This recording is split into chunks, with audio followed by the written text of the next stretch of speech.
Dimanche 1er février 2026. Grandir dans la foi.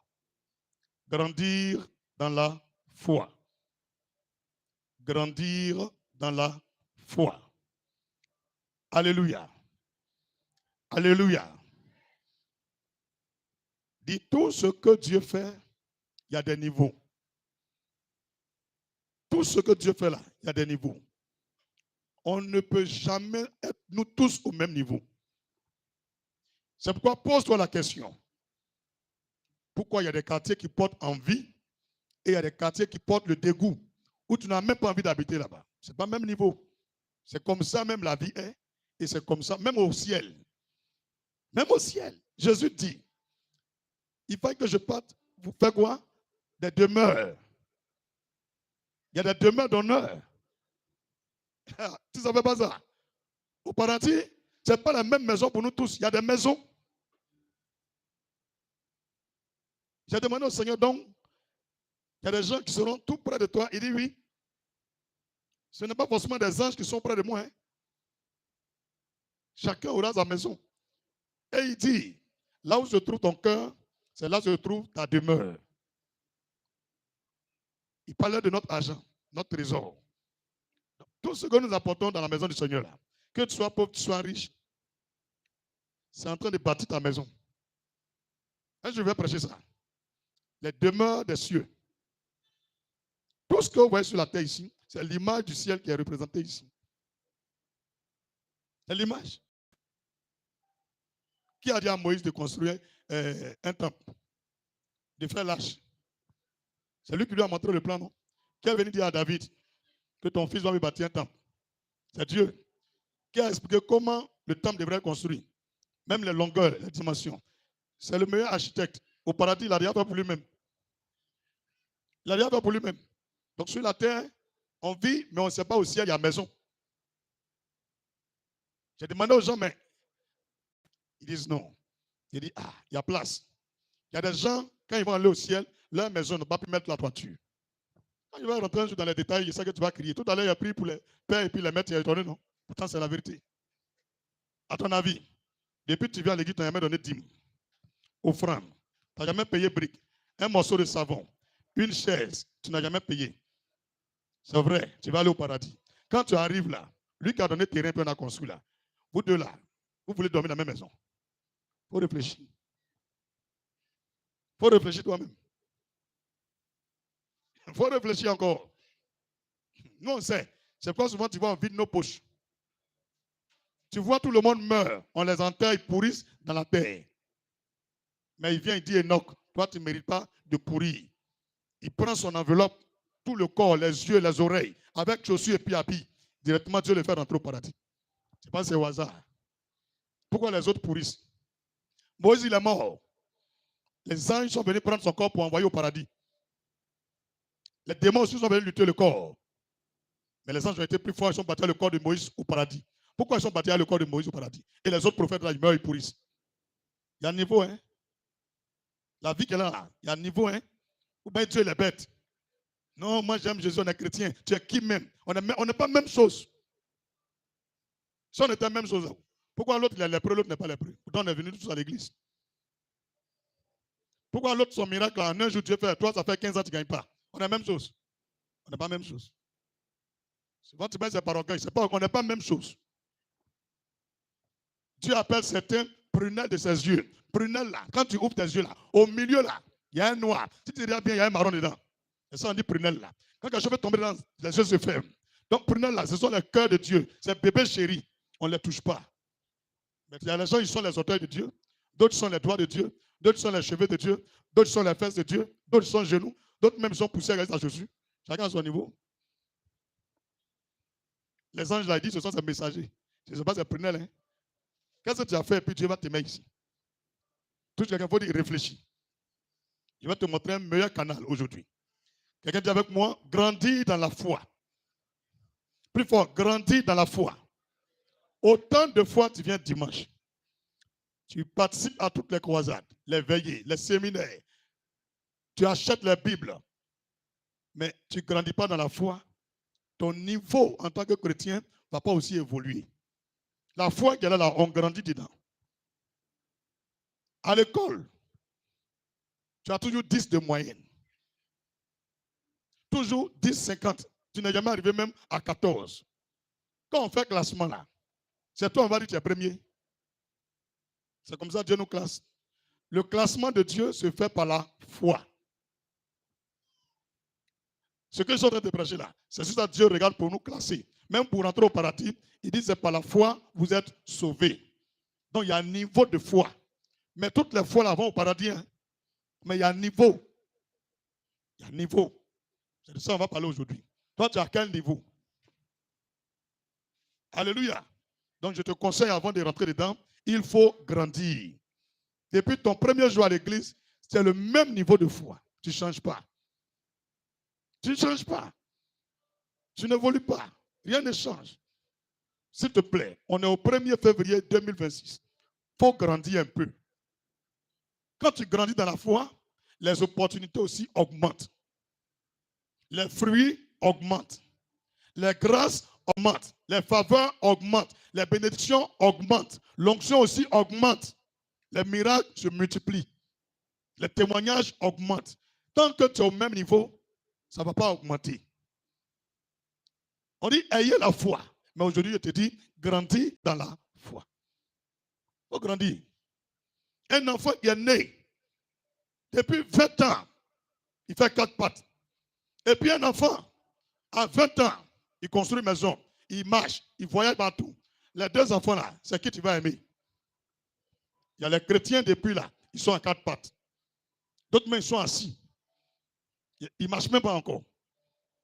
Mais eux, ils ne savent pas ça. Moi, je te place le côté de ta vie spirituelle. C'est toujours la même chose. Tu répètes la même chose. Tu n'évolues pas. Tu veux qu'on a gardé tes chrétiens. Le monsieur, il prêche jusqu'à il dit, les chrétiens sont appelés à aller de progrès en progrès. Ce que Dieu dit. Toi, tu es là dans une stagnation définitive, perpétuelle et même constante. On n'est pas dit éternel. Tu es là comme ça, on dirait l'eau. Ils ont versé.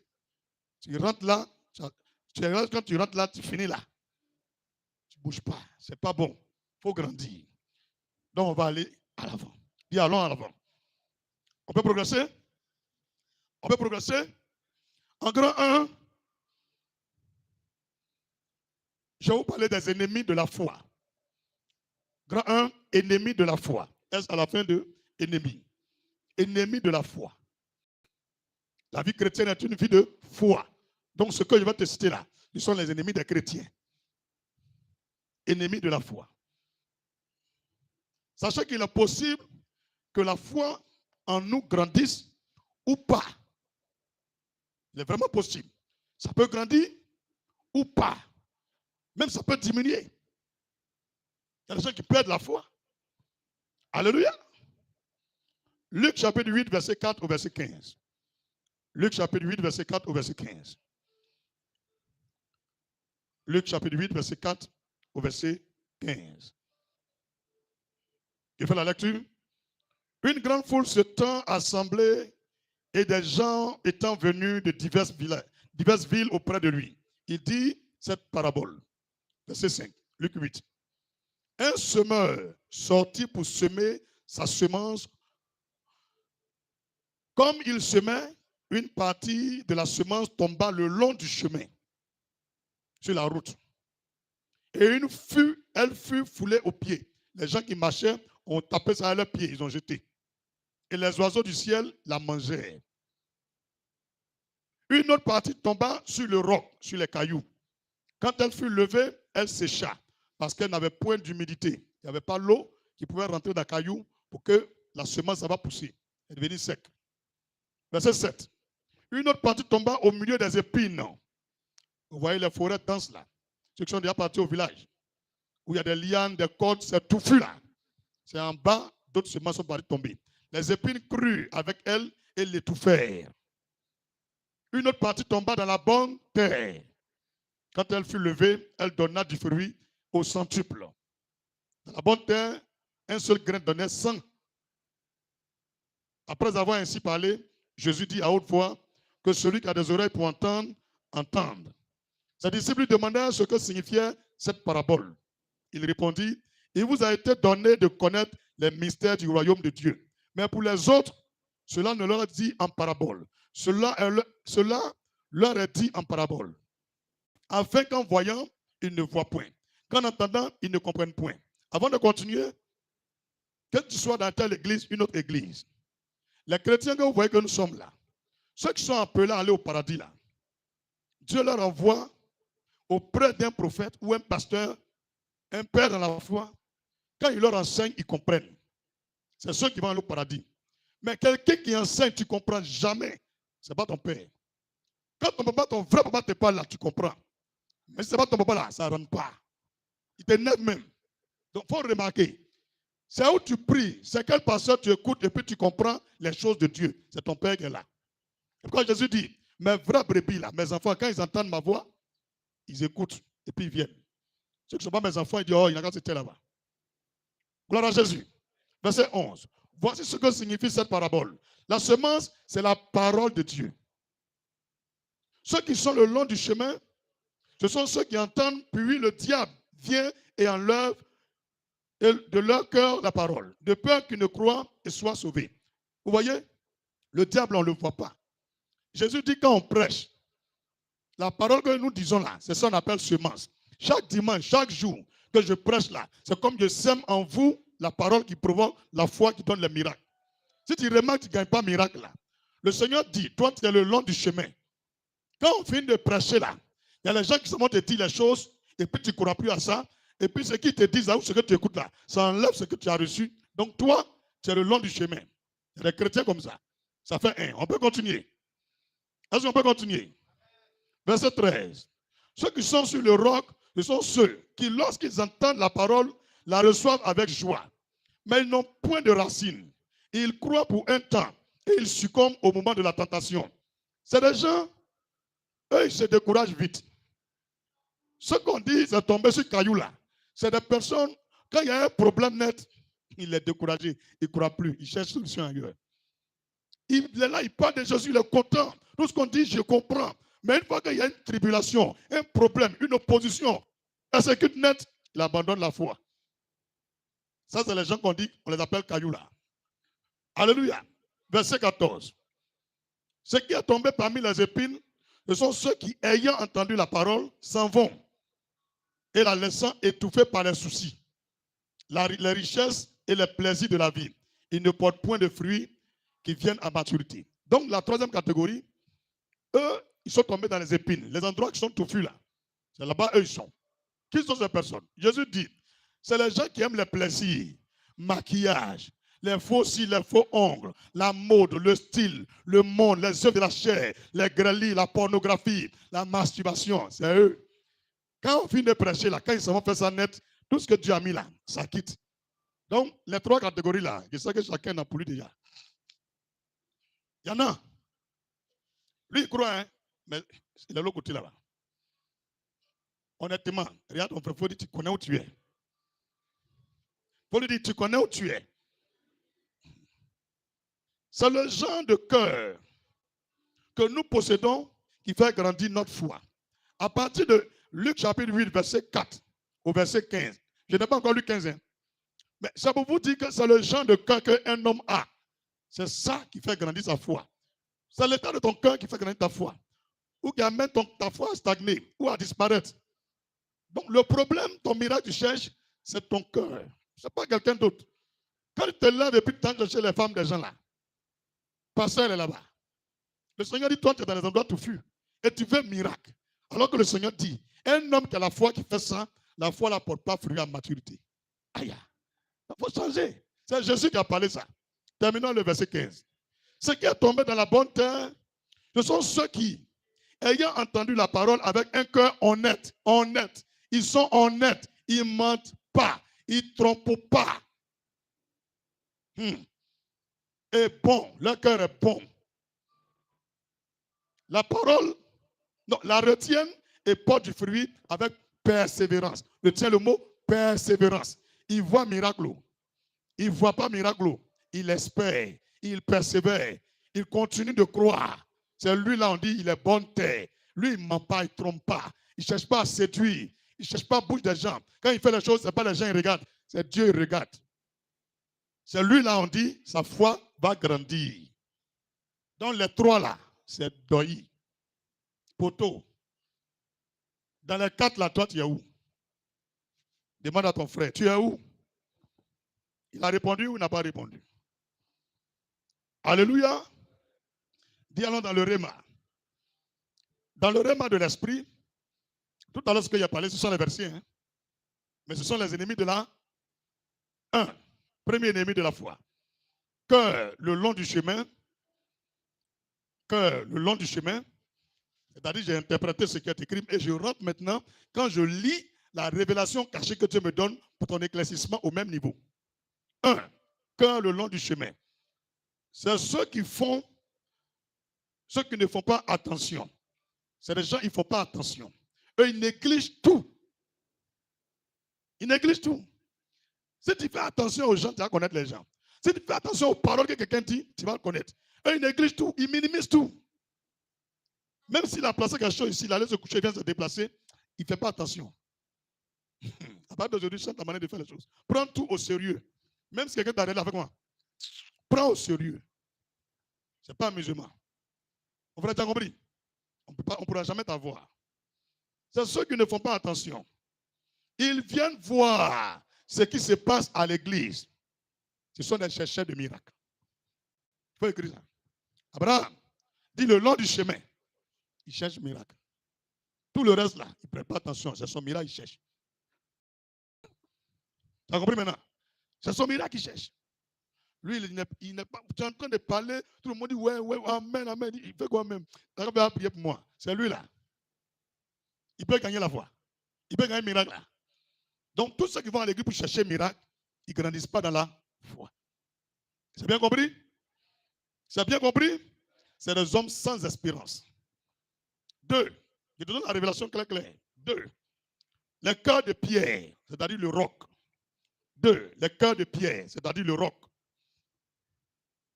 Ce sont des gens qui sont rigides. Ils ne sont pas flexibles. C'est des gens qui se disent qu'ils sont trop durs. Ils sont trop esprits.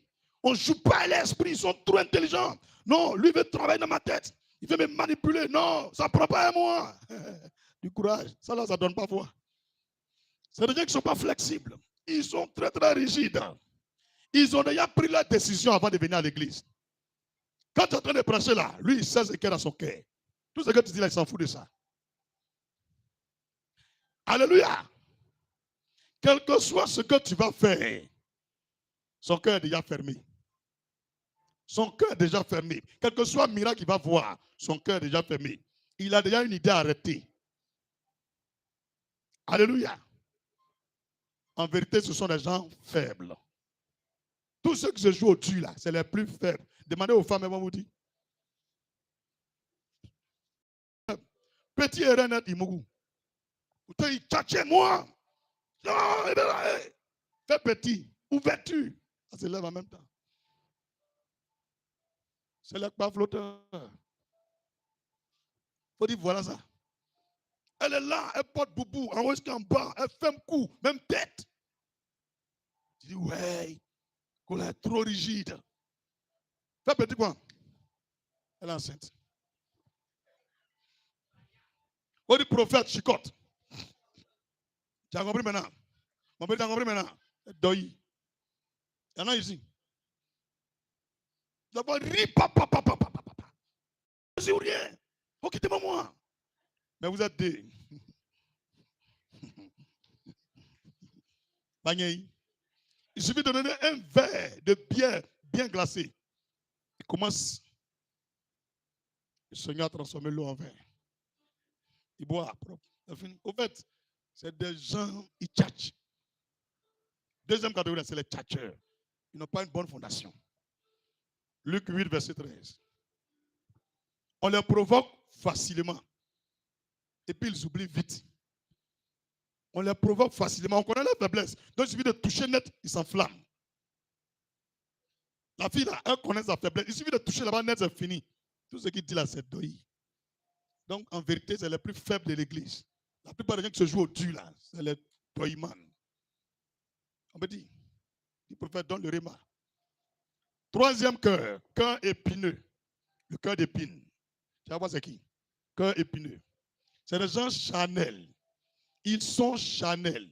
Et puis ils sont pleins d'amertume. Leur figure comme ça. Quoi? Au-delà, moi, il ne rit pas. Il y a les jours, il rit, il y a les jours, il ne rit pas. Laisse-moi en paix. Il y a quoi? C'est pas tous les gens fait louange. J'ai pas envie de danser. Laisse-moi. Vous la connaissez déjà? Il faut dire c'est toi qui es là. Qui a déjà vu pour lui là? Et ils sont pleins de jalousie. Ton habit nouveau tu as porté là. Tu rentres dedans. Tu es venu prier ou tu es venu faire jalousie. La femme l'a acheté sa nouvelle voiture nette. Copine, ça là, tu vas voir la prêter. On est venu à l'église, il y a les gens qui vont parmi nous. Eux aussi, ils veulent grandir dans la foi. C'est quoi la foi avec miracle tu cherches là? Aïe! Ils sont là pour les bêtises. Alléluia! Et puis c'est des gens qui ne pardonnent jamais. Devant nous tous, il dit je laisse. Mais demain, il parle de ça encore. Quand on parle, il dit je laisse. Demain, il parle de ça encore. C'est elle qui est là. Si tu connais une, il faut dire, hey, on a parlé de toi aujourd'hui, il faut changer. Et laisse pas faire. Ça fait des ans, hein? Nous, on l'a oublié. Hein? Un petit truc net. Quand tu penses que moi, tu as oublié. C'est eux. Ceux-là ne gagnent pas miracle. Ils ne grandissent pas dans la foi. Est-ce que le prophète peut prêcher? Encourage-moi avec un vrai amen. Alléluia. C'est des gens qui ont des cœurs détournés. Des cœurs détournés. On les détourne facilement. Ils vont d'église en église. Ils vont d'église en église. Leur cœur va à gauche, va à droite. Ils ne savent même pas ce qu'ils veulent. Pourtant, c'est des chrétiens. Alléluia. Jean 14, verset 12. Ce sont des gens qui ont des cœurs qui font toujours revenir les anciens souvenirs. Toujours ce qui est passé là, eux ramènent. Pendant qu'on est en train de prêcher là, les choses qui sont passées, elles te touchent. Et puis, elle te dit quelque chose qui est passé il y a longtemps. Tu n'es même plus trop concentré sur le que tu ris. C'est elle. C'est l'agent du diable. Elle a une manière légendaire de te faire rappeler les anciennes choses. Et puis, elle aime s'asseoir toujours à côté de toi. Et tu as remarqué, depuis un an, s'asseoir là, tu n'évolues pas. Il faut changer de place. Tu n'es pas né pour t'asseoir là. Elle te distrait. Quand on venait à l'église, eux-mêmes savent qu'ils ne vont pas gagner un miracle, non. Donc, quand ils voient que tu es concentré là, attends, il dit, et tu te rappelles, mon regard, il a son pantalon là. C'est elle. Qui a vu pour lui maintenant? Qui connaît son mari maintenant? Qui connaît maintenant qui a son voisin, qui a sa voisine? Ah, il faut dire avançons. Et c'est des gens qui sont envieux. Ils sont envieux. Elle dit à son mari, j'achète robe là que la femme l'a portée aussi pour moi. Le modèle qu'elle a porté là, il écoute ça aussi. Maintenant qu'on fait le prix, quand moi, il gagne l'argent là, moi, il m'a habillé plus que celle-là. Eh bien, elle est sapée. Ça, la mère, c'est pas son vrai teint. C'est eux.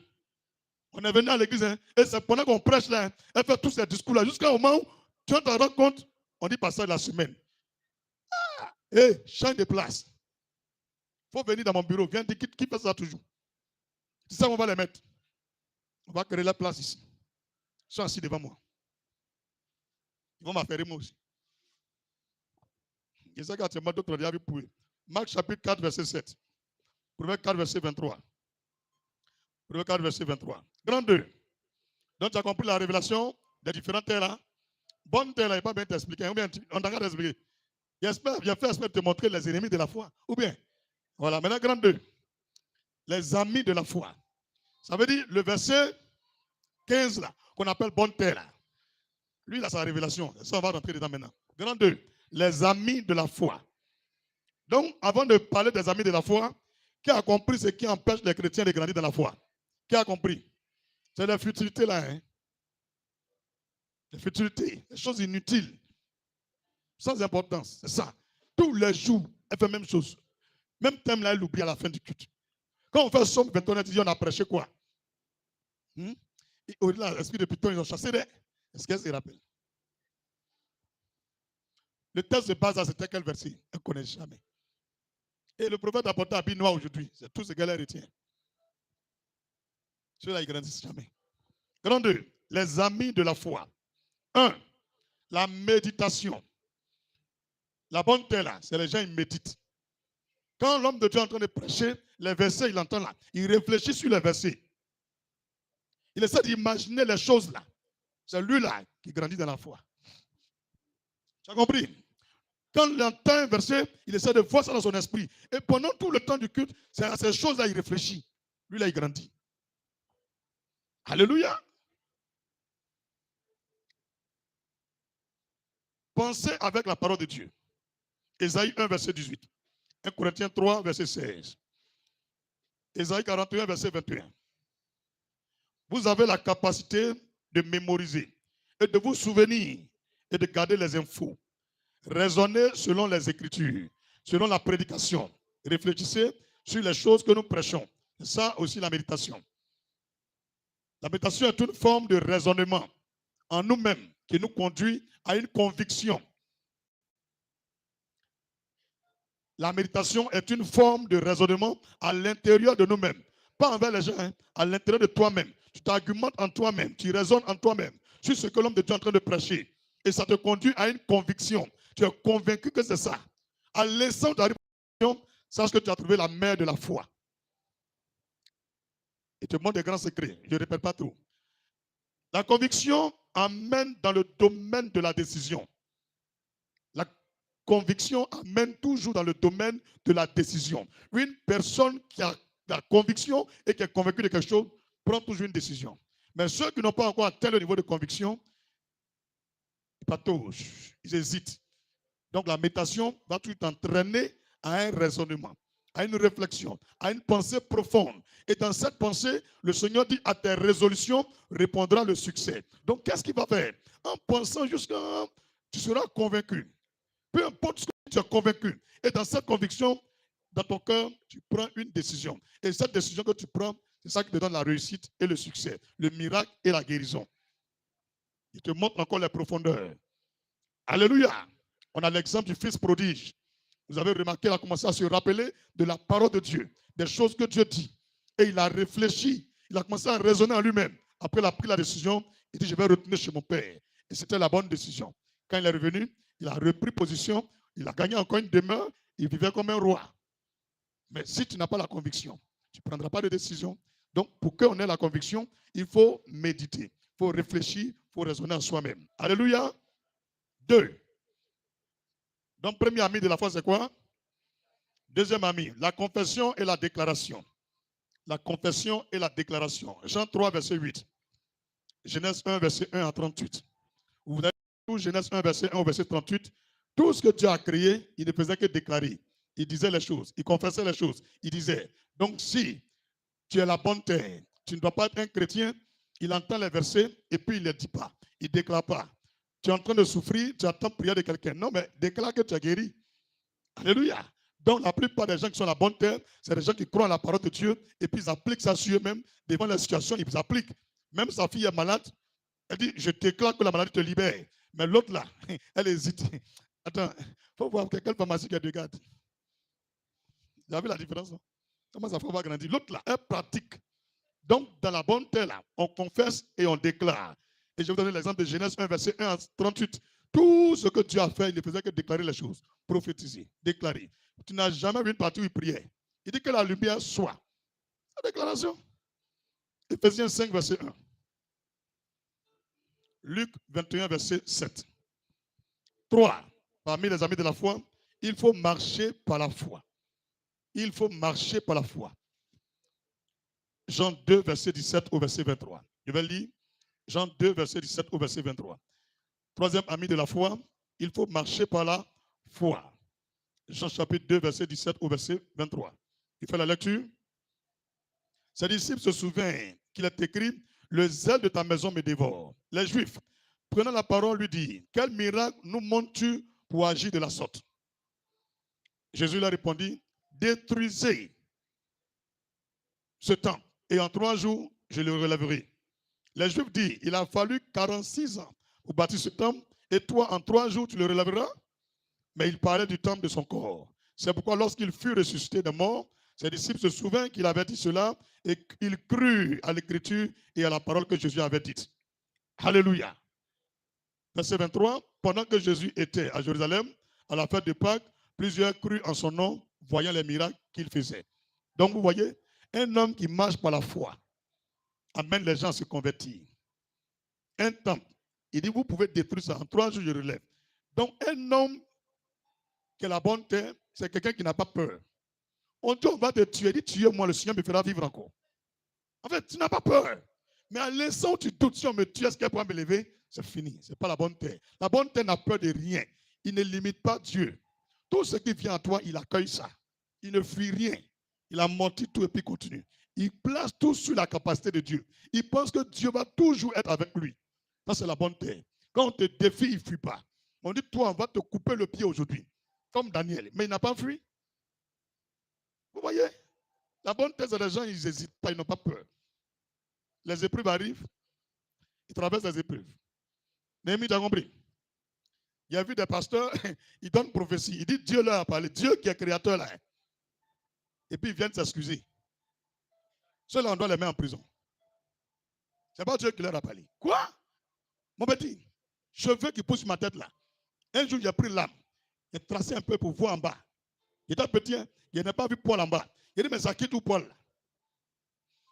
Il dit, c'est moi le créateur qui a cette science-là. Comment une chair peut former des poils et des cheveux? Lui là, il est en toi. Tu dis, il a pris ta bouche pour parler. Et parce qu'on envoie mes notes, convocation, tu as fait prison, tu viens, je m'excuse pour ce que j'ai dit. Ceux-là, on ne va plus les laisser prêcher. C'est ceux-là, mais on doit excommunier. Quoi? Il y a un verset dans la Bible où Moïse s'est excusé auprès de Pharaon. Élie. Ah, tiens les gars. C'est le doyman. L'homme qu'on dimanche là, il y a l'homme dans son église. Vous êtes bêtes. Moi, je n'ai pas peur de quelque chose. Si Dieu ne m'a pas dit là, il a dit, c'est moi-même qui ai dit. Mais si c'est Dieu là, il ne peut pas m'excuser.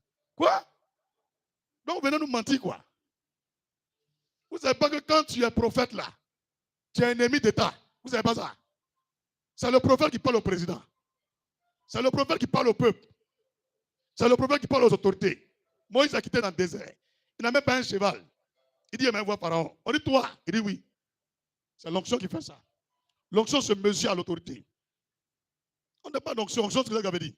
Le président est un ouin. Le prophète est un ouin. Mais le pasteur n'est pas forcément un ouin. Ça, ce sont des pasteurs.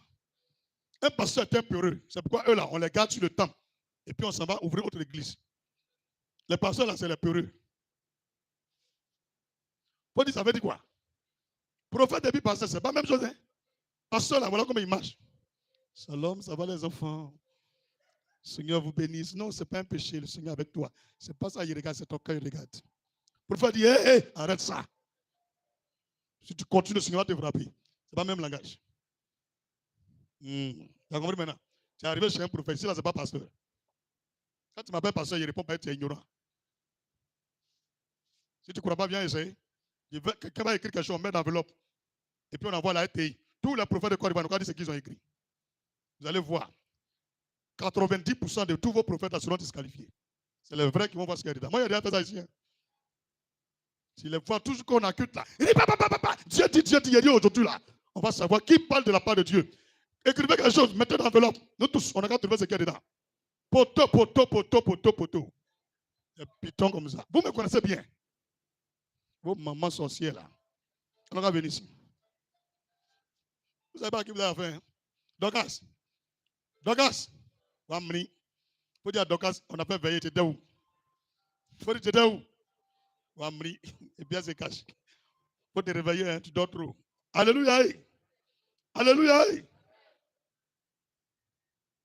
Il faut marcher par la foi. Je te conseille cela. Il faut marcher par la foi. Il faut croire en Dieu en toutes choses. Il faut croire en Dieu.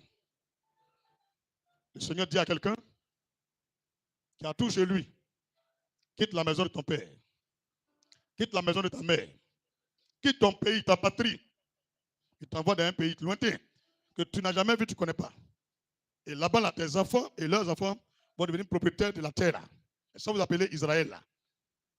C'est Abraham qui est venu là-bas premier. Les Juifs que tu vois là, c'est comme ça ils sont venus. C'est un peuple de foi. Les Iraniens là, ils se fatiguent. Je répète, tous les Iraniens là, vous fatiguez. Mes frères arabes, devenez chrétiens. Colo, je ne suis pas dans le discours. Hein. Il n'y a personne qui peut vaincre Israël. C'est Dieu seul. Il a mis une charge sur eux. Parce que ces gens qui sont à Gaza là, c'est les Philistins. Le Seigneur dit, vous arrivez, vous les éliminez tous. Ils sont allés les trafiquer. Ils ont gardé une partie. C'est eux qui se sont multipliés qui les fatiguent là. Et Dieu dit, comme je vous ai dit, vous n'avez pas écouté, ils vont devenir comme une carie dans vos os, une épine. Ils vont vous châtier, toujours vous fatiguer, persécuter jusqu'à la fin du monde. Mais celui qui va vous attaquer, il aura affaire à moi. Celui qui va vous maudire, il sera maudit. Mais celui qui va vous bénir sera béni. Donc, du monde là, il n'aura jamais cessé le feu en Israël. C'est parce qu'ils n'ont pas tué tout le monde que Dieu fait que toujours il y a pression sur eux. Iran, c'est quoi? C'est les Perses et les Mèdes qu'on appelle Iran.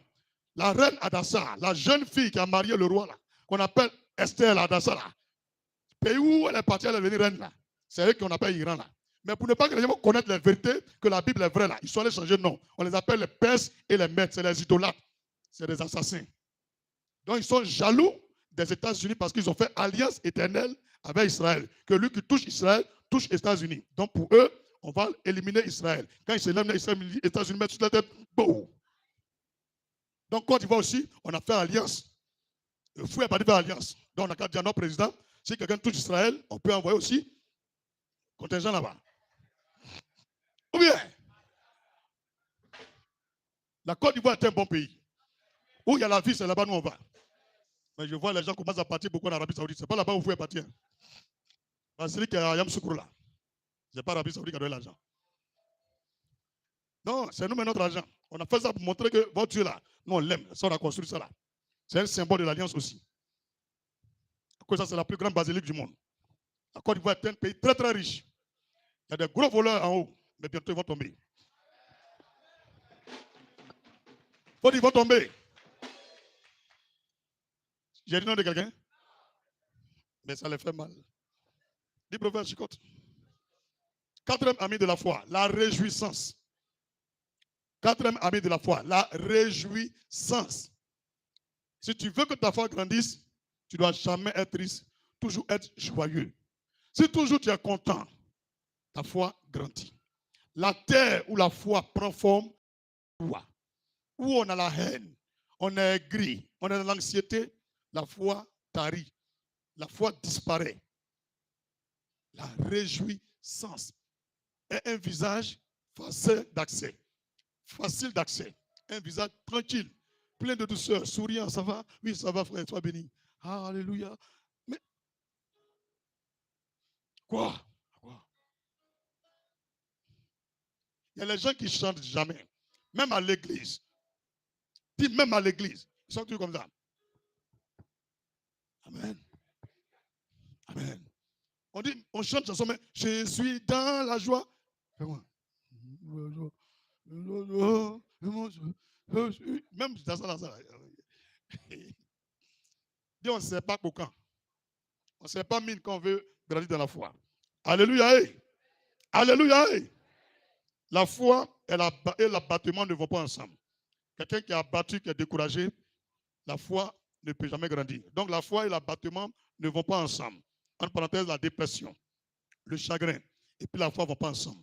C'est pourquoi tu remarques, une fois que tu vas faire un grand miracle dans ta vie, le diable essaie d'envoyer un malheur, un problème, qui va te décourager, te rendre faible. Non. Il ne faut pas t'occuper de ça. Sois disposé. Le Seigneur dit, il est inévitable qu'il n'arrive parmi vous des scandales. Le malheur arrive 7 fois au juste, mais le Seigneur le relève. Donc nous tous là, le malheur peut nous arriver. On doit garder notre joie. On doit garder notre joie. Si vous perdez la joie, le diable a eu accès à votre cœur. Jean 15, verset 16. Romains 4, verset 15 à 22. Jean 15, 16. Romains 4, 15 à 22. Romains 5, verset 3. Philippiens 4, 4. 1 Jean 5, 5. Bienvenue les étudiants. Il a fini où? Qui va répéter? Qui a pu écrire tout? Ok. Romains 4, 15 à 22.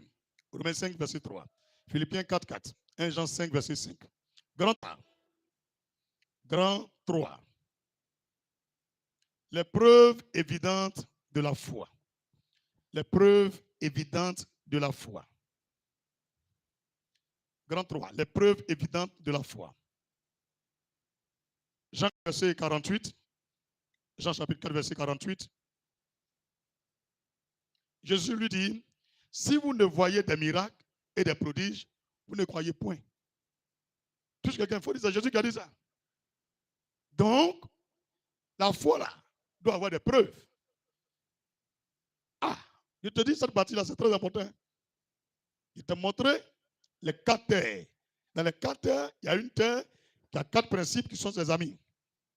Et il y a 3 terres, on a démontré que ce sont les ennemis de la foi. Mais quand tu connais les ennemis, tes ennemis et puis tes amis, tu sais maintenant ce que tu dois faire. Voilà. Maintenant, comme tu sais ce que tu dois faire, la foi, ce n'est pas un style de vie. La foi, ce n'est pas un style de vie. Vous dites non, j'ai la foi. Comment on peut savoir que tu as la foi? Il faut les preuves. Donc Jésus lui-même là, quand je prêche, les gens pensent que Jésus est bête. Jésus regarde les gens et dit, si vous ne voyez pas là, vous ne croyez pas. Donc, la foi est liée au miracle. Être chrétien est lié au miracle. Être chrétien est lié au surnaturel. Être chrétien est lié aux exaucements. Sans exaucement, sans miracle, on vient à l'église pourquoi? Donc Jésus dit, si vous ne croyez pas, si vous ne voyez pas, vous ne croyez pas. Donc, qu'est-ce que Jésus doit faire? Il doit donner les preuves évidentes de la foi. Alléluia. Jean 4, verset 39. Juste à côté de ce qu'on a lu. Jean 4, verset 39. Plusieurs Samaritains de cette ville crurent en Jésus à cause de cette déclaration formelle de la femme. Il m'a dit tout ce que j'ai fait. Tu as vu? Révélation. Révélation. Ça donne la foi à d'autres personnes. Tout ce qu'elle a fait là, ils ne se sont jamais vus. Lui a dit tout. Elle a eu la foi. Et elle est partie expliquer aux gens. Il m'a dit tout ce que j'ai fait. Il dit, ah, il y a l'homme qui existe. Ils ont cru. C'est évident. Donc, si tu as un ministère où Dieu te donne des révélations, des prophéties qui se réalisent, des guérisons, des miracles, tout cela, c'est l'œuvre de Dieu. C'est pour que des âmes soient gagnées. Donc, ce n'est pas normal que tu sois dans une église où Dieu ne donne pas les preuves de la foi que vous pratiquez. Comment les gens qui sont païens vont devenir chrétiens? Comment ils vont devenir chrétiens? Donc, dis avec moi, Seigneur, je veux que les gens viennent à l'église. Il faut te rappeler ce qu'on s'est dit. Au dia le 1er, jusqu'au 8, là, en revenant, donne-moi les preuves évidentes de ma foi que je vienne témoigner le miracle. Au nom de Jésus. Ça dit Amen. Donc, c'est ça, la foi. Il faut les preuves. Amen. Jean 10, verset 25. Jean 10, verset 25. Jean chapitre 10, verset 25. Jésus lui répondit, je vous l'ai dit, et vous ne croyez pas. Les œuvres que je fais au nom de mon Père rendent témoignage de moi. Il a prêché, les gens ne croient pas. Il a beau prêcher. Une partie a cru, beaucoup ne croient pas. Donc il dit, bon, laissons la parole, mais les œuvres, moins il y a fait. Les aveugles qui voient, les sourds qui entendent, l'eau il a marché dessus là. Ça rend témoignage. Donc, on soutient la prédication par quoi? Par le témoignage, par le miracle. La parole de Dieu est soutenue par des preuves évidentes des miracles. Donc la foi, sans preuve, est une fausse foi. Dis la foi sans preuve est une fausse foi. Jean chapitre 4, versets 41 et 42. Jean chapitre 4, versets 41 et 42.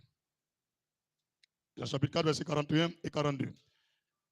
Un beaucoup grand nombre crut à cause de sa parole. Et il disait à la femme, ici on dit, ils ont cru à cause de sa parole. C'est ce que Jésus a dit. Et ils ont dit à la femme, ce n'est plus à cause de ce que tu as dit que nous croyons, car nous l'avons entendu nous-mêmes et nous savons qu'il est vraiment le sauveur du monde. Ils ont été attirés par révélation. Quand ils sont venus, chacun aussi a expérimenté les révélations. Ils sont des chrétiens. Maintenant, toi, tu n'as rien. Miracle, fouille. Prophétie, fouille. Vision, fouille. Révélation, zéro. Tu n'as rien. Comment on peut croire à ce que tu nous dis? Donc, quand tu es là, tu as évangélisé là, ta foi là doit avoir preuve. Quand tu t'en vas dire aux gens, allons à l'église, quel est ton témoignage? Tout ton frère, il faut dire, quel est ton témoignage? Sans témoignage, il n'y a pas de foi. Il faut dire, sans témoignage, il n'y a pas de foi. Apocalypse chapitre 12, verset 11. Vous voyez, les preuves de la foi là, c'est ce qui détruit la sorcellerie. Parce que ce n'est pas un débat. Même les musulmans que vous voyez là, c'est qui les moyens là? C'est la preuve. Débat là, ça ne les moyens pas. Le prophète, qu'est-ce que ça veut dire? Je vais lire et puis tu vas comprendre. Apocalypse chapitre 12, verset 11. Et ils l'ont vaincu. Et l'apostrophe là, c'est le diable. À cause du sang de l'agneau.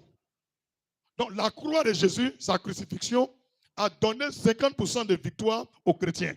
C'est pas tout, hein? Et c'est écrit, hey, à cause de la parole de leur témoignage. Témoignage, c'est preuve de ta foi. C'est le miracle que tu as reçu. La réponse de Dieu, c'est ça que tu témoignes.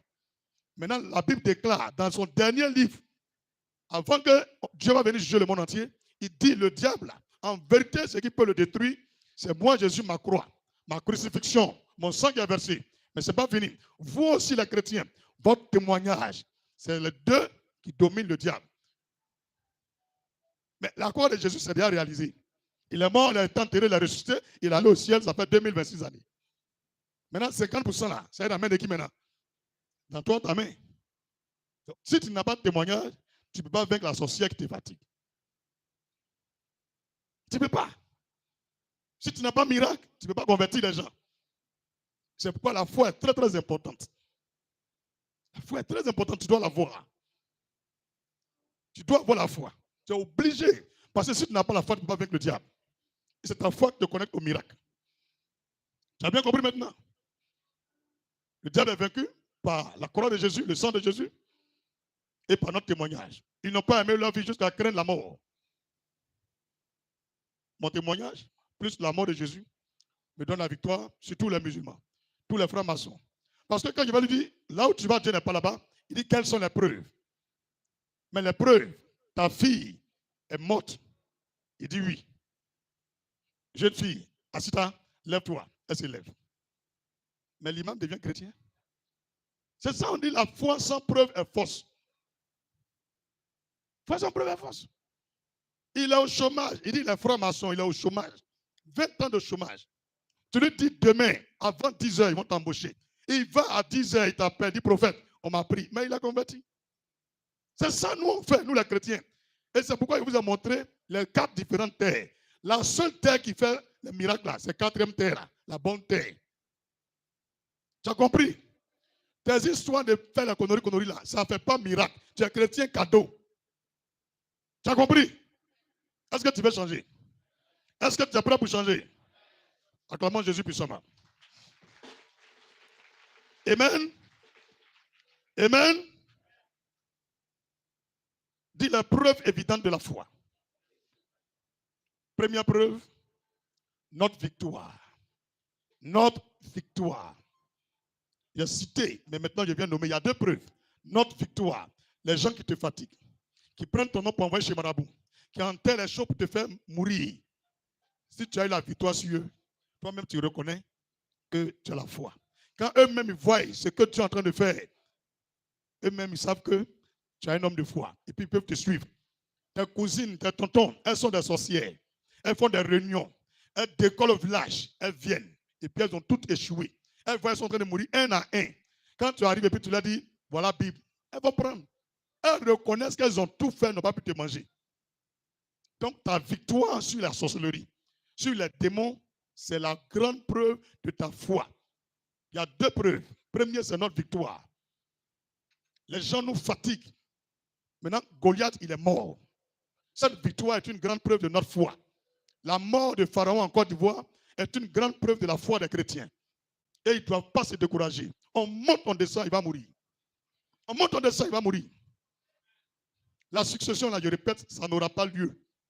Depuis 2019, je suis le seul prophète qui a dit aux Ivoiriens, il y a quelqu'un dans ce pays qui est en train de tuer les ministres, les premiers ministres, pour chercher à mettre son petit frère à la tête du pays. Ils ne m'ont pas écouté. Maintenant, ils sentent le parfum. Vous n'avez rien compris encore. Il y a prophète et puis il y a prophète. Et je dis, c'est depuis 2019. Ce n'est pas en 2026, ça fait 7 ans. Bientôt, ça s'est réalisé. Mais la succession n'aura pas lieu. Parce que le successeur aussi sera mort.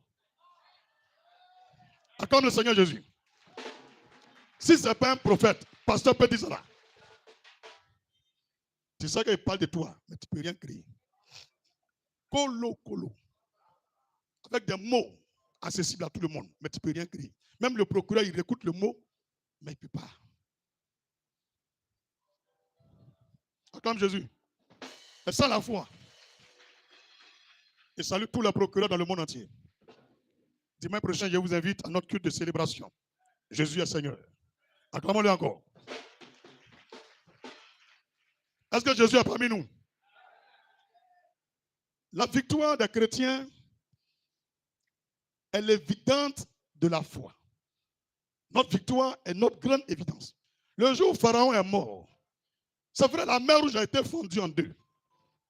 Mais quand la mort a frappé, les chars de Pharaon ont été engloutis par les eaux. Les cadavres de Pharaon et toute son armée jonchaient le long du rivage. Les deux côtés de la rive, les cadavres étaient là. Les Israéliens n'avaient même pas de chars, même pas de fusil. Mais ils ont eu la victoire. Ils ont cru, croyez. C'est sans bâton, sans couteau, sans machette, sans brûler quelque part, sans brûler pneu. On est là comme ça. Et puis un matin, vous entendez un camion, une musique. Pam, pam, pam, pam, pam, pam, pam, pam, pam, pam. Jésus, Jésus, David a gagné. Jésus, Jésus, Abraham a gagné. Jésus, Jésus, qu'on a gagné. On a gagné. C'est moi qui suis en train de passer. Hein. Et puis, chanson que tu entends dans le camion là, c'est moi qui ai sorti. Il y a rien écrit ça là. Alors, ils sont en train de mixer ça. Il y a tant le jour. On va faire la fête. Goliath est tombé. Goliath est tombé. Goliath est tombé. Il est tombé. Goliath est tombé. Goliath est tombé. Ah, alléluia. Nous, on a la foi. On parle du futur dans ça. Et les gens, ils sont au présent. Ils sont fâchés. Dis le pasteur dans le futur. Tu as bien compris? C'est la victoire, ta victoire. Parce que tu fais tout, tu n'arrives pas à avancer. Quelqu'un te bloque. Elle doit tomber. Il doit tomber. Et quand il tombe, tu as eu la victoire. Donc, il ne faut plus te décourager. Persévère jusqu'à ce que celui qui te fatigue tombe. Jésus dit, l'homme aura pour ennemi les gens de sa propre maison. Ton ennemi existe, il est réel. Continue le combat. Parce que tant que tu n'as pas eu la victoire, ils vont dire que tu n'es pas chrétien, que Jésus ne vaut rien. Donc, la plus grande preuve, c'est notre victoire. Alléluia. 1 Jean 5, verset 4. 1 Jean chapitre 5, verset 4. Parce que tout ce qui est né de Dieu triomphe du monde. Et la victoire qui triomphe du monde, c'est notre victoire. Acclame Jésus-Christ. Notre victoire. Deuxième preuve, le repos. Le repos. Tant que tu vis, tu ne connais pas le repos. Tu vis comme esclave. Si tu ne vas pas au travail, tu n'as pas gagné de salaire. Si tu n'es pas levé à 5 heures, il y a un problème quelque part. Tu vois, tu es comme aliéné, comme esclave quelque part. Tu n'as pas le repos. Tu peux pas dormir pour te lever à l'heure que tu veux. Tu es contrôlé. Tu es contrôlé. Le jour où tu vois, tu peux te lever à l'heure que tu veux. C'est une grande preuve que tu as la foi. Tu sors à l'heure que tu veux, tu rentres à l'heure que tu veux. C'est la grande preuve que tu as la foi. Mais tant que tu ne peux pas faire ce que tu veux à l'heure que tu veux, quelqu'un te domine. Donc la foi donne le repos. La foi amène l'homme à être autonome, libre, tranquille. En tout, financièrement. Toi-même, tu regardes ce que tu as mis là, même dans 1000 ans, ça ne peut pas finir. Est-ce que tu comprends? Bientôt, tu vas arriver à ce niveau. Tu verras les fruits de ta foi, ta victoire et ton repos. C'est quel travail on fait, on ne se repose pas. C'est quel travail? C'est quel travail on fait, on ne se repose pas. Toujours, tu es en train de chercher, mais tu ne trouves pas. C'est que tu es encore esclave quelque part. Il te faut le repos. Dis, je veux le repos. En parenthèse, le repos, c'est le confort aussi. Vivre confortablement. Il faut dire vivre confortablement. Il y a des gens qui n'arrivent pas à respirer l'air naturel. Parce qu'ils sont coincés dans une petite maison. Ils n'ont même pas de terrasse. Ils n'ont pas de terrasse. Quand ils rentrent en même temps, c'est toute sa vie qu'elle a. Un matelas, un seau d'eau à un gobelet dessus, un fait-tout, un sac d'adjamé, mon mari m'a chassé. Voyez. Ça, ce n'est pas un repos. Quelqu'un sera le rendre visite. Il est là, mais il ne peut pas dire je suis là. Il va s'asseoir où? Il a tué moustique partout sur le mur. Il n'a pas l'argent pour refaire la peinture. Petit, ce n'est pas confort. La paix. En parenthèse, le confort, virgule, la paix. Tu es tranquille. Même petit poursuit d'un rêve. Pendant 10 ans, on ne te poursuit plus. Même si tu n'as pas prié avant de dormir, mais on ne te poursuit pas. Cauchemar, tu ne gagnes plus. C'est que mon ami, ta foi a produit. Et les gens, ils se lèvent. Même dans le rêve, il n'a pas la paix. Dormir qui a deux coins là, lui, il dort, il a peur. À quoi il ne savait pas dormir? Il y a quelqu'un qui m'a dit, parce que quand je dors net, je vois les sorciers me poursuivre. Donc, il n'a pas dormi. Lui là, il n'a pas la foi. Alléluia. Dit, tu as besoin du repos. Jean 19, verset 30. Jean chapitre 19, verset 30. Que Dieu accorde le repos à chaque membre de cette église. Quand Jésus eut pris le vinaigre, il dit, tout est accompli. Et baissant la tête, il rendit l'esprit. Tranquille, tout est achevé. Quand il est sorti du tombeau, tu as vu, il a fait combat encore. Il allait évangéliser encore. Il a chassé des morts encore. C'est fini. Il a eu la victoire sur la mort, sur Hérode et tous ses agents. La Bible déclare qu'ils savent qu'elle est là, mais on ne cherche plus à l'arrêter. C'est comme ça que tu vas bientôt vivre ta vie d'aimé. Tu vas circuler dans le pays à l'aise. Quelqu'un ne va même pas te poursuivre à un bâton. Les gens même qui te mettent sur écoute, eux-mêmes vont se déplacer pour venir écouter maintenant Fafa. Le temps arrive. Dans la vie, il y a 2 temps. Si tu as vu, on t'a poursuivi, bientôt ils vont t'escorter. Parce qu'eux-mêmes seront témoins. Voilà Jésus. Exode 14, verset 13 et 14. Exode 14, verset 13 et 14. Dis Seigneur, je veux le repos de mon âme. Je veux vivre en paix. Accorde-moi ces 2 choses. Exode 14, verset 13 et 14. Moïse répondit au peuple, ne craignez rien, restez en place et regardez la délivrance que l'Éternel va vous accorder en ce jour. Car les Égyptiens que vous voyez aujourd'hui, vous ne les verrez plus jamais. L'Éternel combattra pour vous et vous gardez le. C'est ça, la foi. Tu ne prends pas bâton, tu ne fais aucun effort. Et ta foi produit des victoires et le repos. Tant que tu vas voir ton ennemi, tu n'as pas le repos. Il faut qu'il soit éliminé. Dis, voici les 2 preuves de la foi. Un homme de foi, c'est quelqu'un qui vit paisiblement. Il est dans le confort. Il a tout. On n'a pas dit qu'il est le plus riche, mais il a tout. Il ne prend pas crédit. Il n'est pas soucieux. Ses enfants sont à l'aise. Ça, c'est la foi qui fait ça. Et bientôt, dans quelques jours, tu viendras me dire, prophète, je viens consacrer mon 4e terrain. Ça, c'est le terrain que j'offre à ma femme. Tu ne sais pas que tu vas faire ça. Tu n'es pas maudit, hein? Tu auras toi-même tellement de terrain, tu vas offrir à ta femme. Tous tes enfants, chacun aura son terrain. Même ton beau, tu vas le donner terrain. Ta maman, elle n'est plus là, hein?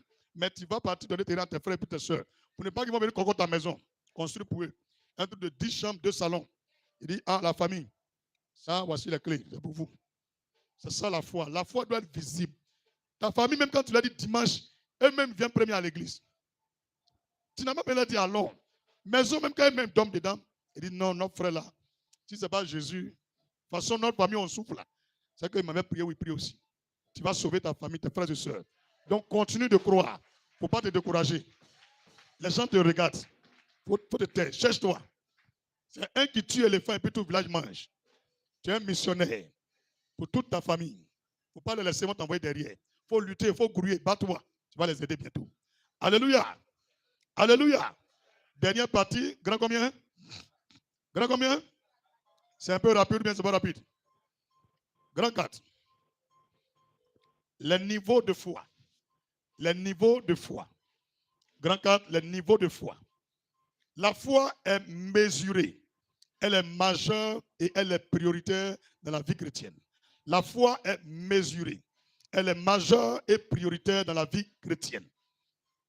Je répète, elle est majeure. Quand on dit quelque chose est majeur, sur 100%, la foi seule fait 60%.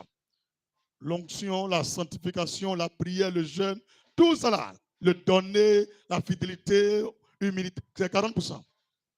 La foi, elle est majeure, prioritaire et même mesurée dans la vie chrétienne. Vous devez vous soumettre à la parole de Dieu de façon propice pour faire grandir votre foi. Vous devrez vous soumettre à la parole de Dieu de façon propice pour faire grandir votre foi. 1. Premier niveau de la foi, 1. La foi faible. 1. La foi faible. Romains 4, verset 19. La foi faible. Romains chapitre 4, verset 19. La foi faible. Et sans faiblir dans la foi, il ne considéra point que son corps était déjà usé, puisqu'il avait près de 100 ans et que Sarah n'était plus en état d'avoir des enfants. Alléluia. À l'âge de 100 ans, une personne qui n'a jamais eu enfant, qui croit qu'elle va avoir enfant, elle a la foi. Mais, dis avec moi, mais, toi-même, ton âge que tu as là, il y a des gens qui sont découragés pour toi. Ceux-là, ils ont la foi faible. Ton problème, là, quand ils écoutent, ils disent non, non, non, non. C'est les gens qui ont la foi faible. Très, très faible. Pour eux, pour que Dieu fasse des miracles, soit dans les normes. Âgés peut-être entre 18 ans, 50 ans, et ils vont croire. Mais une fois que ça excède, ils ne croient plus. C'est les gens qui ont la foi faible. Ils regardent la situation pour croire. 2. La petite foi. La petite foi. Aujourd'hui, tu vas voir que la foi a plusieurs niveaux. Et tu vas trouver à quel niveau toi tu es. La petite foi. Matthieu 8, verset 26. Matthieu chapitre 8, verset 26. La petite foi. Il leur a dit, pourquoi avez-vous peur, gens de peu de foi? Alors il se leva, menaçant les vents et la mer, et il eut un grand calme. Tous les peureux sont les gens qui ont la petite foi. Ils ont la foi, mais à cause de leur peur, ils sont au niveau 2, la petite foi. Si tu étais une soeur qui avait peur, sache que tu es au CP2 de la vie chrétienne. Tu n'es pas encore arrivé au lycée. Et c'est vrai, non? La petite foi. Qui est peureux parmi nous? Ah, tu n'es plus peureux. Bon, qui n'est plus peureux? Qui n'est plus peureux? Ah, ok. Sinon, tu étais dedans avant. 3. La foi grandissante. Elle n'est pas grande, mais elle est grandissante. C'est quelqu'un, on remarque que hier, il ne croyait pas trop, mais aujourd'hui, un coup, il croit.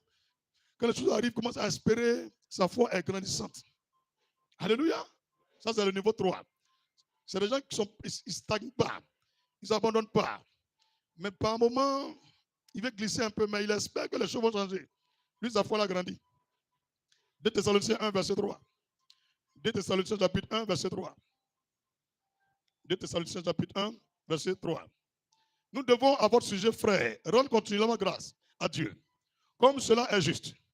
Parce que votre foi fait de grands progrès. On a appris avant, se décourager. Maintenant, on remarque qu'ils ont dit oui, on peut. Eux, ils sont grandissants. Votre foi fait de grands progrès. Et que la charité de chacun de vous, tous à l'égard des autres, augmente de plus en plus. Donc, dis à quelqu'un, même la foi grandit. Il faut dire la foi grandit. C'est comme un bébé. Ça fait combien de niveaux? 4e niveau de foi. La foi forte. La foi forte. Romains 4, verset 20. La foi forte. Mais vous, Romains chapitre 4, verset 20.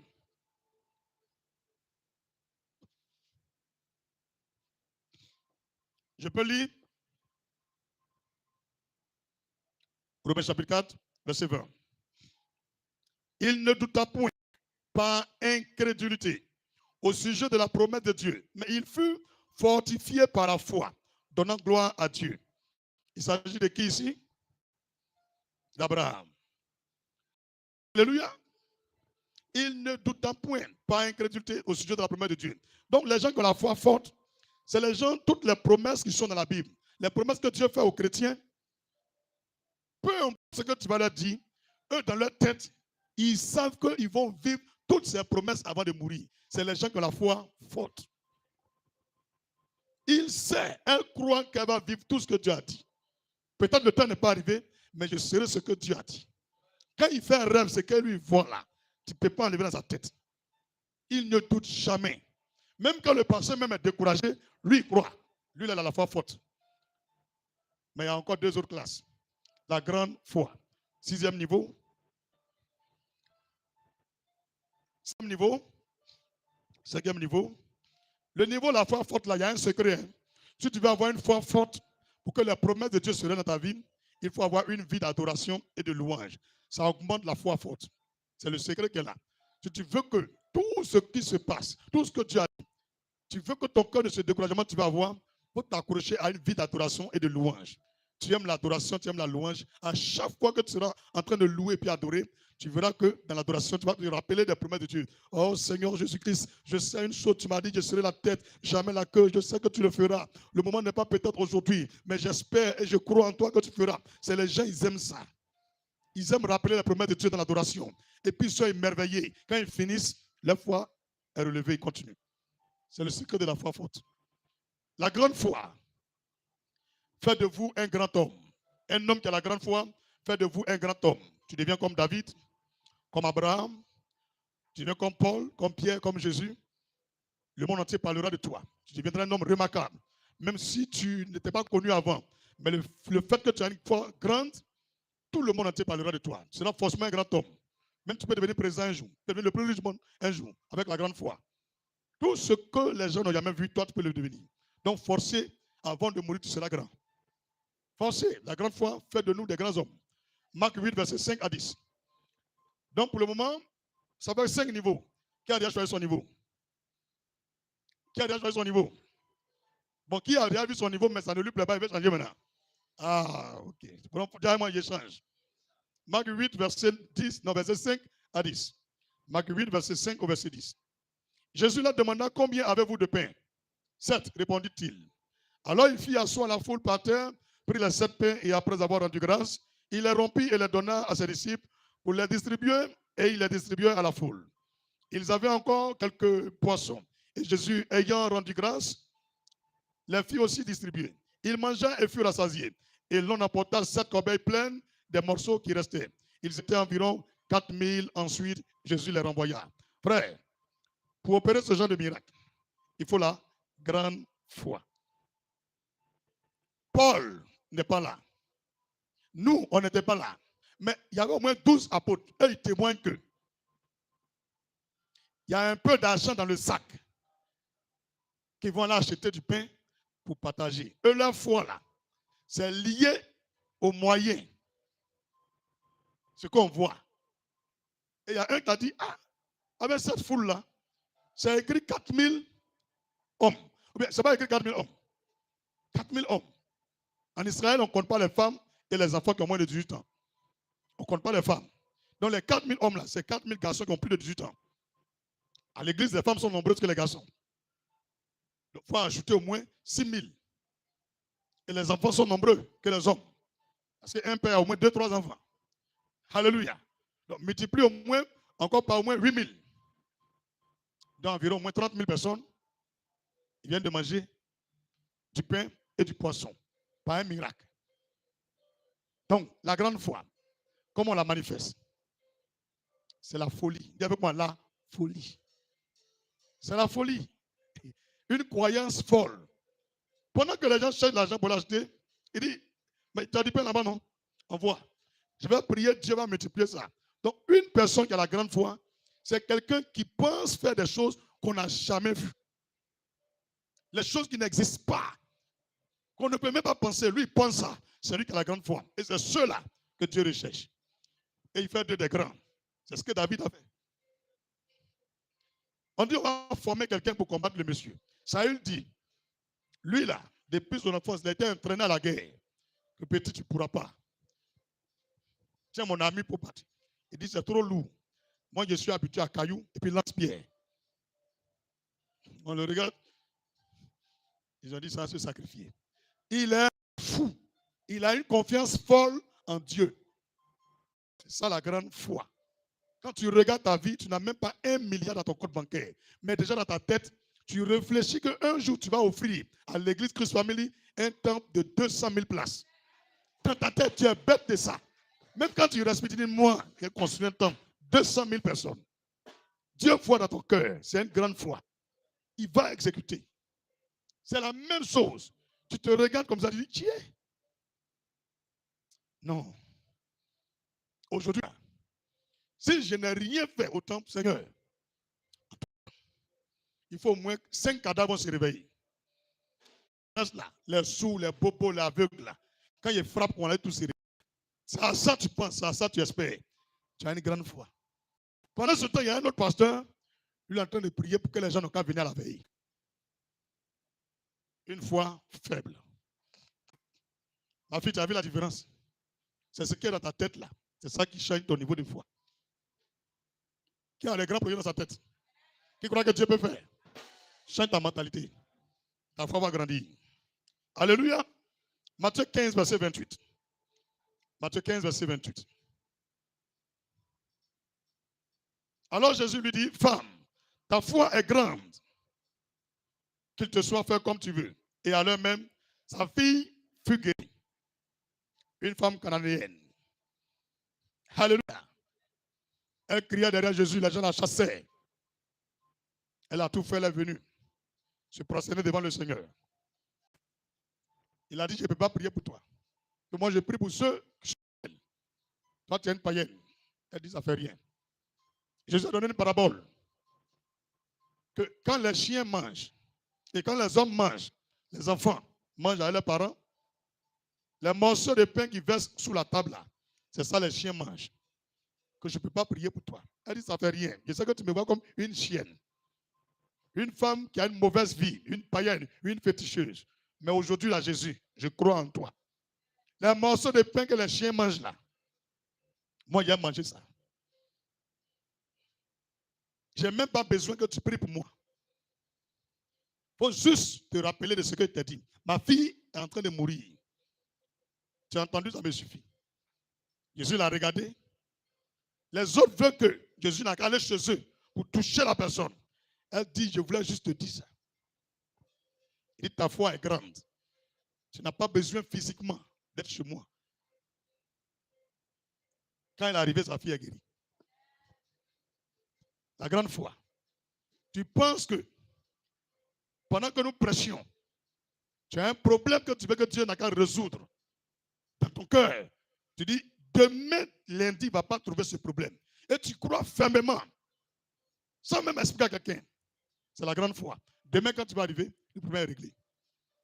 En venant te prêcher ce message, c'est pour que tu changes de dimension. Ne limite plus ton miracle par telle chose. Va loin, loin, loin, loin. Tout est possible à celui qui croit. Est-ce que quelqu'un parmi nous a la grande foi? La foi nous justifie. La foi nous justifie. La foi là, ça nous justifie. Il y a des femmes qui ont fait les avortements. Elles ont eu des GU. Il n'y a même plus 30 ans de stérilité. Aujourd'hui, si tu m'entends, accroche-toi à ce message. Il faut voir un enfant en train de s'accrocher à tes trompes. Il faut voir ton ventre en train de grossir. Tu auras ton bébé. Même pointeur, tu n'as pas. Date, tu ne connais même pas encore la date. Il faut commencer déjà à réfléchir. Avant le 17 juillet, quelqu'un me dira, voici la date de ta dot. Voici la date de ton mariage. Je sais que quelqu'un va me dire ça. À l'instant, ça va se matérialiser. Tu ne crois pas. Pour toi, la foi, il a prié, un prêtre va venir. Il a prié, il va faire ma dot. Il a prié, il va faire mon mariage. L'autre, elle a déjà donné la date. Tout sera fait avant le 17 juillet.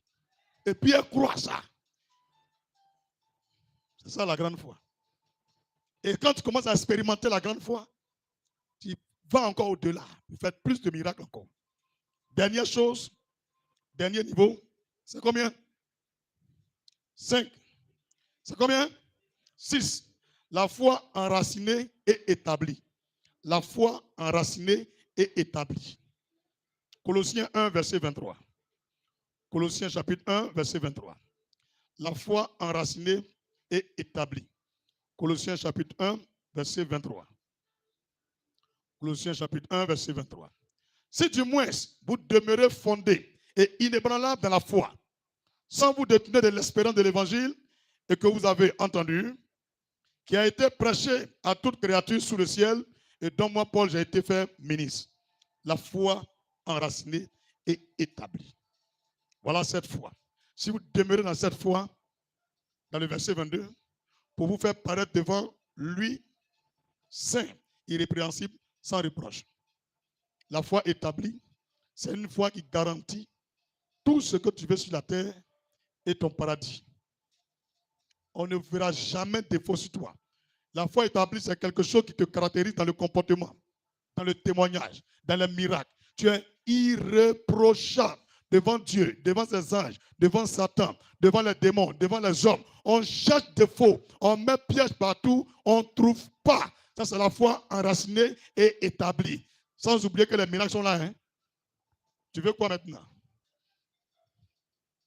Tu veux quelque chose? Ça fait 6 fois, 6 niveaux. Toi, tu veux quoi? Tu veux quoi? Tu as vu? Comme les Élie là. On met pied partout, on ne te gagne pas.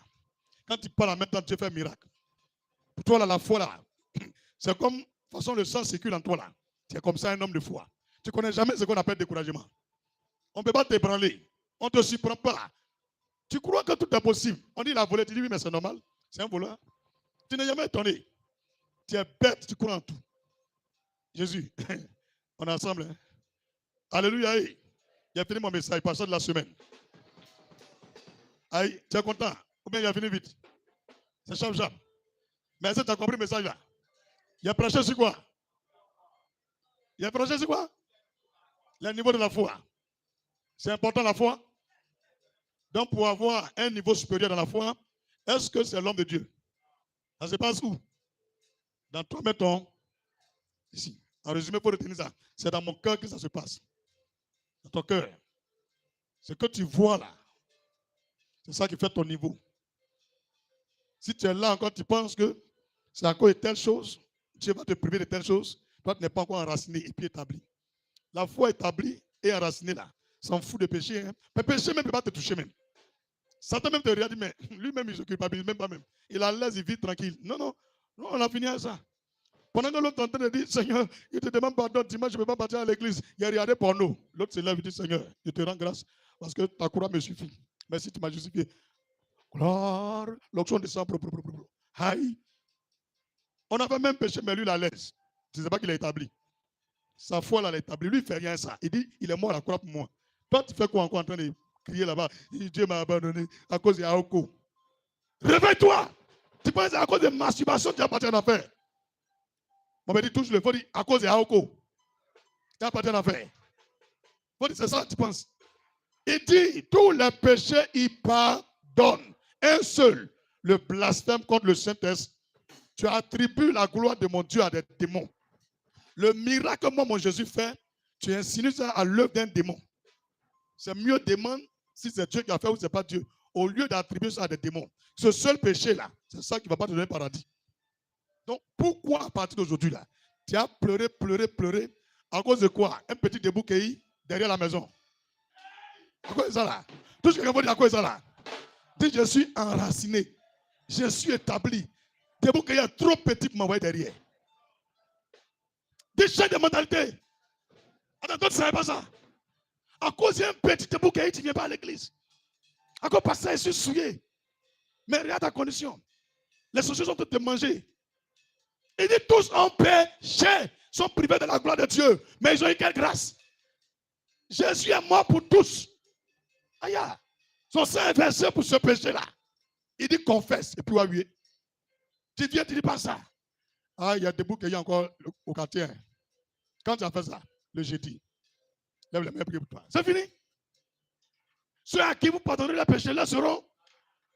Mais toi, tu caches. Tu caches. Les sorciers ont vu ça. Ils te culpabilisent. Et puis, ils te font reculer. Tu pries, il n'y a plus rien. Non. Ne mets pas un frein à ta vie. La chair est faible, mais l'esprit est bien dispo. Pourquoi Dieu choisit des conducteurs, des hommes de Dieu, des pasteurs, des prophètes? Mais c'est pourquoi on vient faire aboutir ce qu'on a fait. Arrête de te culpabiliser. Avançons. Les 10 000 tu as volé là, viens confesser. En priant pour toi, tu as avancé. Tant que tu ne confesses pas, tu es bloqué. Celui qui avoue ses transgressions et les abandonne, prospère. Tu ne veux pas dire. Tu caches. Maintenant, tu te plains qu'on te poursuit en rêve. Viens me dire ce que tu as fait. Oui, et puis on va avancer. C'est faux, bien, c'est vrai. Voilà Samuel. Il a dit, mon petit Mougou. Il dit, le vieux est Mougou. Quand le Seigneur te pardonne. Il a causé à lui. Il a dit, viens à Moussola. Il dit, le vieux a compris, viens à Moussola. Il dit, viens, enlève ta dot. C'est pas fini. Donc, à cause de parce qu'il a Mougou une Mousso, pour plus il va jouer guitare. Faut me répondre, faut plus va jouer guitare. Toi-même là, tes parents t'ont pas mis au monde avant mariage. Papa, tes parents t'ont mis au monde sans mariage, non? Oh, j'ai dit, tes parents t'ont mis au monde sans mariage, non? Tu vis ou tu vis pas? Moi-même, je suis pasteur. Ma maman n'est pas mariée. Hein, mon papa, ils m'ont mis au monde. Mais Dieu m'a aimé comme ça. Et puis lui, à cause de son grali, il faut plus va jouer guitare. Si Dieu veut plus qu'il joue guitare, Dieu va le frapper, il n'a qu'à mourir. C'est pas moi le tuer. C'est pas moi le tuer. Dis amen. Puis c'est pas que quand tu prives quelqu'un de servir Dieu, tu le tues. Les pasteurs ne comprennent pas la révélation. Ils prêchent la grâce, mais ils ne savent pas la grâce. Je te parle de la foi enracinée et établie. Ça là, ça ne peut rien couper dans mon cœur. Quand il va jouer guitare là, lui-même il aura des remords. Il aura une repentance. Tu vois l'onction de sang sur lui. Ses larmes coulent et puis il vient, il est vieux. Il a gâté un. Alléluia. Alléluia. Alléluia. Non, c'est la vérité. On a bloqué le miracle des gens. On a classé. Ceux-là, ils vont aller au paradis. Ceux-là vont aller en enfer. Non, on est encore sur la terre. Donnons les mêmes chances à tout le monde. Certains des premiers seront les derniers. Certains des derniers seront premiers. Ceux même qui vivent et puis ils ne pêchent pas là. Le jour où tu vas voir leur péché là, c'est pire que pour Samuel. C'est pire que pour Samuel. Il y a des gens ici, on ne voit pas le péché, mais hey, Mougou cuit. Mon petit, hey, ils sont pétés. On ne les voit pas en femme, ils sont en deux garçons, mais c'est Mougou en eux. Et là, on a qu'à faire comment? Pour Dieu, on a qu'à faire comment? Lui, au moins, c'est debout qu'il est pour femme, il a mis. Mais pour toi, c'est debout garçon. Ça fait 2 cas. Laissez les gens vont vivre. La foi justifie. Mon petit, la foi justifie. Faut avoir la foi. Abraham a trompé Sarah. Abraham a trompé Sarah. 1 fois, 2 fois. Il a fait mariage en cachette avec Ketura.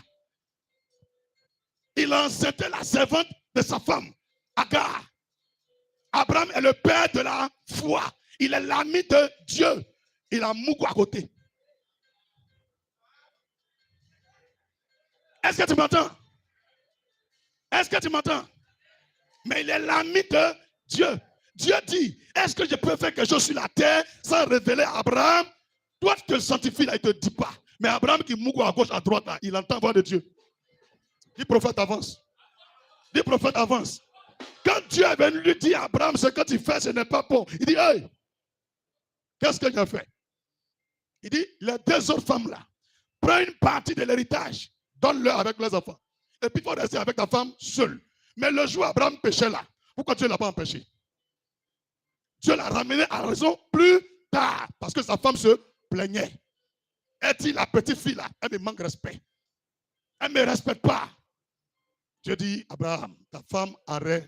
Il faut renvoyer les 2 autres femmes à leurs enfants, donne-leur quelque chose et reste avec ta femme. Donc dans la vie d'un homme là, il y a les jours où on va un peu à gauche, il y a les jours où on va un peu à droite, et puis après on revient tout droit, comme la révélation.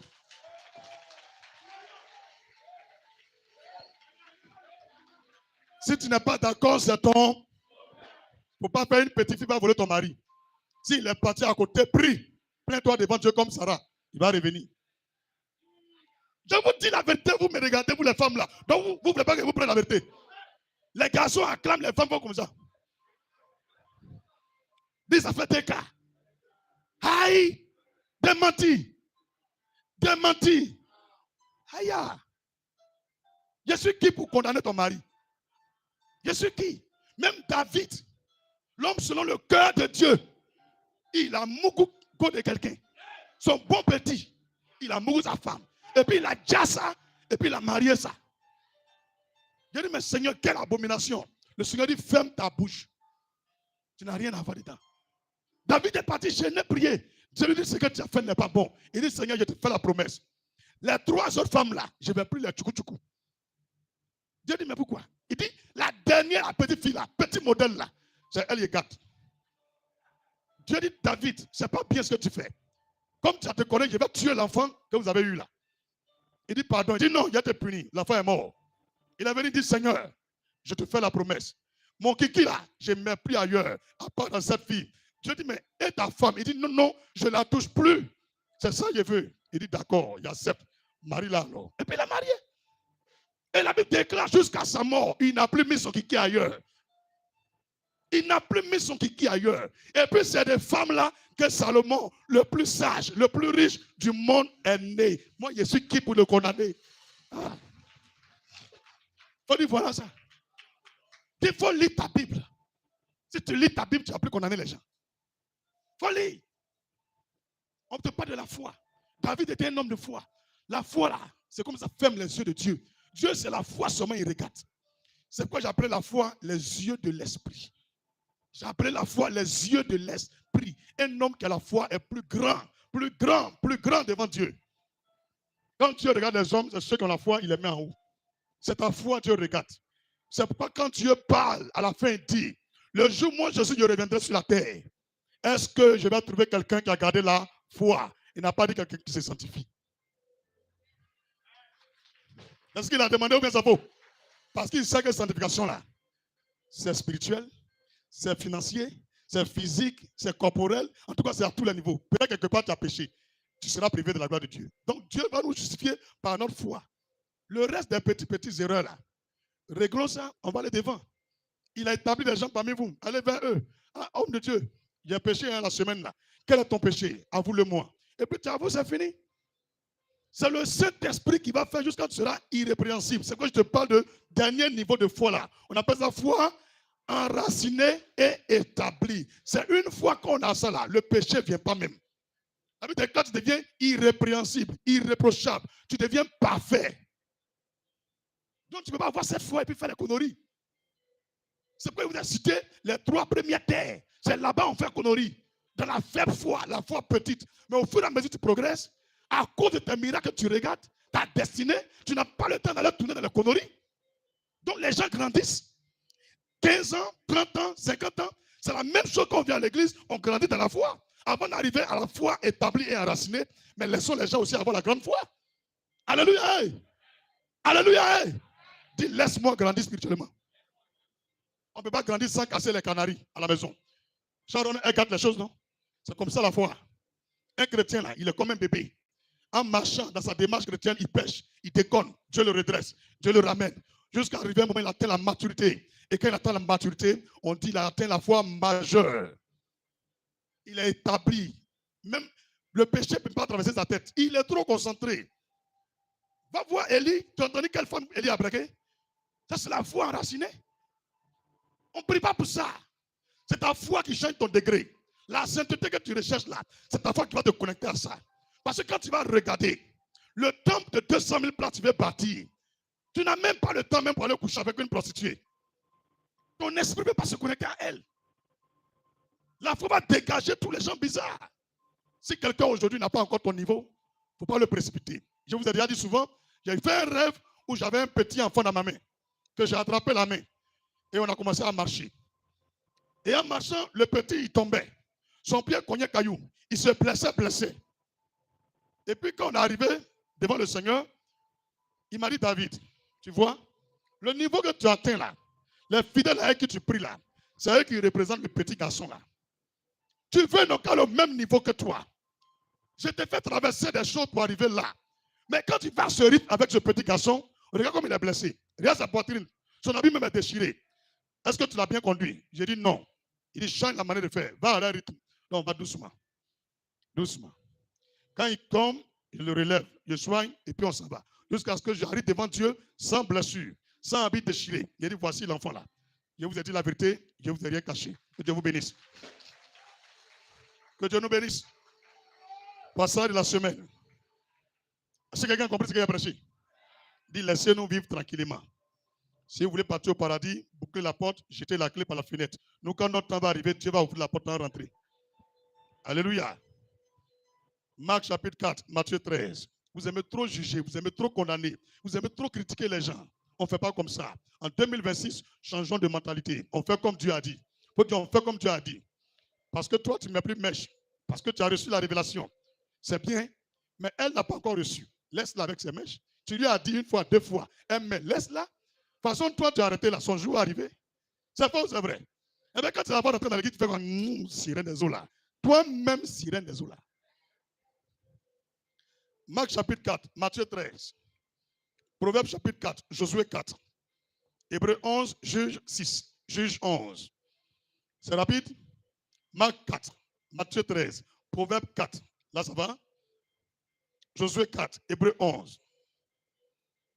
Juge 6, Juge 11. Daniel 3, Exode 3, Nombre 14. Daniel 3, Exode 3, Nombre 14. Somme de la semaine, Somme 29. Une fois matin, une fois le soir. Somme 29, une fois matin, une fois le soir. Sujet de prière de la semaine.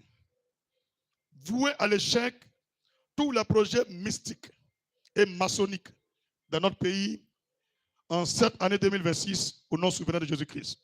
Voué à l'échec tous les projets mystiques et maçonniques dans notre pays en cette année 2026 au nom souverain de Jésus-Christ. Tout le monde au même niveau? Est-ce qu'on est au même niveau? Voué à l'échec tous les projets mystiques et maçonniques dans notre pays au nom souverain, dans notre pays cette année, en cette année 2026 au nom souverain de Jésus-Christ. Voué à l'échec tous les projets mystiques et maçonniques dans notre pays en cette année 2026 au nom souverain de Jésus-Christ. Donc que tu sois un Italien, tu as vu que je n'ai pas dit Côte d'Ivoire, tu pries pour ton pays aussi. Alléluia. Tu sois un Américain, tu pries pour ton pays. Tu es Ivoirien, tu pries pour ton pays. Alléluia. Gloire à Jésus. L'offrande de ce matin, dis avec moi, elle est spéciale. Depuis tu es né, tu as prié, tu as dit choses à Dieu. Tu as adressé des prières, des requêtes à Dieu. Et tu n'as pas été exaucé à cause de la culpabilité. Tu te culpabilisais. C'est à cause de la sorcellerie de mes parents. C'est à cause de tel péché que j'ai fait. C'est à cause de telle malédiction que je souffre. Tu vas dire à Jésus-Christ ce matin, les malédictions de ma famille, les péchés que j'ai faits, tout ce qui est lié à ma vie, qui est mauvais, plus jamais n'ont d'effet sur ma vie.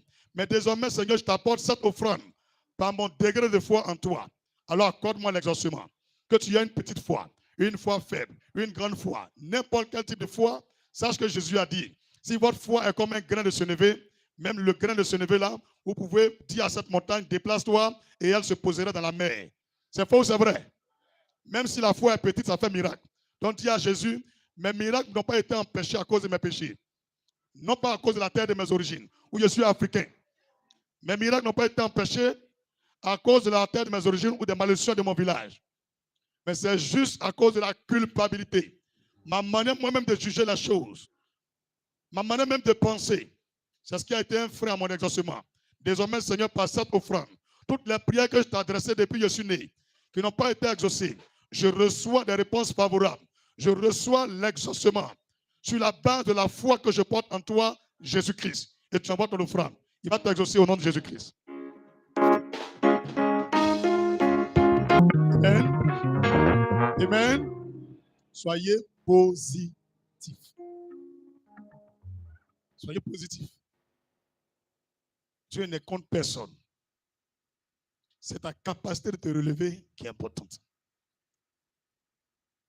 Cette fois, le juste, il tombe. Cette fois. Ça veut dire l'homme qui ne pêche pas. Ça veut dire au minimum, non, il va pêcher au moins 7 fois. Mais il dit encore 7 fois encore, il se relève. Il ne faut pas rester dedans. Relève-toi. Et puis, il ne faut plus te culpabiliser. Garde la foi. Dieu est Dieu parce qu'il est juste. Si c'est l'homme qui devrait regarder au cœur de l'homme pour juger ou donner des choses, il n'y a pas un seul qui sera exaucé. Toutes les richesses, les grâces qui entourent la terre, qui sont sur la terre, c'est pour nous que Dieu a fait. Ce matin, nous sommes dans cette salle de prière pour l'adorer, l'invoquer. Certains ne sont pas ici. Ça donne à autre chose. Pose-toi la question, pourquoi je fais tout ça et puis Dieu va me refuser l'exaucement? Retiens bien, il y a une science dans l'esprit.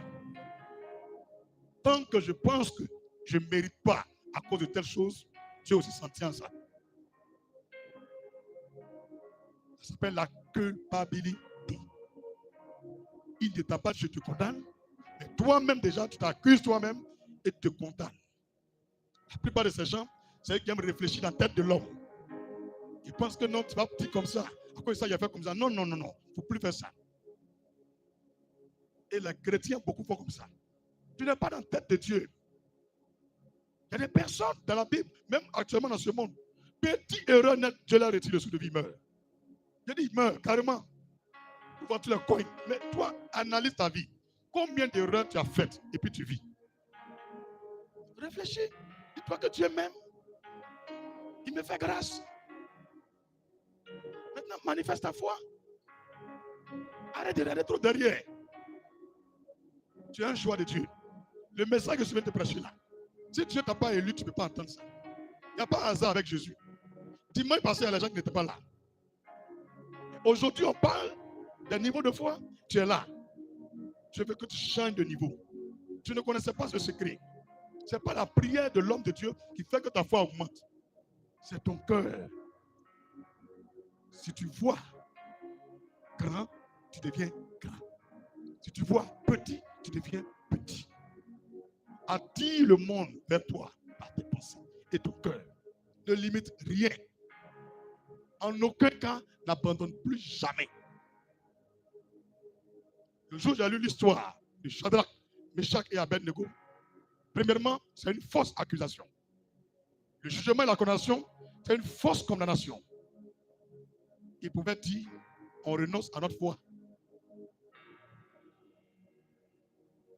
Ils ont allumé le feu. Ils ont surchauffé le feu. Et le roi a demandé que le degré du feu soit multiplié que les autres jours. Jusqu'à ce que ceux-mêmes qui les ont jetés dedans, ils ont été brûlés, calcinés en même temps. À l'approche de ce fou, les trois jeunes pouvaient dire, on va se procéder devant la statue. À partir d'aujourd'hui, que rien ne t'arrête. Où ça va arriver là, ça n'a qu'à arriver. Quelqu'un ne dépasse pas Dieu. La limite de l'homme, c'est sur la terre. Mais Dieu est illimité. Le pouvoir de l'homme, c'est sur la terre. Mais Dieu est illimité. Il ne peut rien te faire que Dieu n'ait décidé. De toute façon, ton cœur bat, tu as peur là. C'est des vibrations contraires à la foi. En tant qu'humain, c'est normal que tu sois effrayé un peu. Mais en même temps, rappelle-toi que Seigneur, je compte sur toi. Où je m'en vais là, c'est à toi et moi. Ne plus te décourager. Ta vie où tu es là, mets dans ta tête. Quelqu'un ne peut pas manger mes enfants. Quelqu'un ne peut pas me manger. Même c'est lui qui m'a mis au monde, il ne peut pas me manger. Seigneur, je vis par toi. Je compte sur toi. Sois positif. Tu verras que les rêves bizarres vont partir. Les sorts qu'on t'a lancés, tout sera désactivé. Qui t'a dit que quand on vit là, on n'a pas ennemi? Même le plus riche et le plus gentil de la terre, il a ennemi. Il a ennemi. Si tu veux le matin, partage l'argent aux gens. Les gens même qui ont pris l'argent là. Il y a d'autres qui vont aller faire un médicament et ça, pour que ton argent là, tu n'as qu'à perdre tout. Est-ce que tu comprends? L'homme reste l'homme, Dieu reste Dieu. Arrête de chercher à changer les gens. Change toi-même ta manière de vivre. Change ton niveau de foi. Sois positif. Concentre-toi sur ta vie. Cherche à réussir. Par tous les moyens de la foi. On garde la cadence spirituelle. Donnez-nous une acclamation à Jésus-Christ.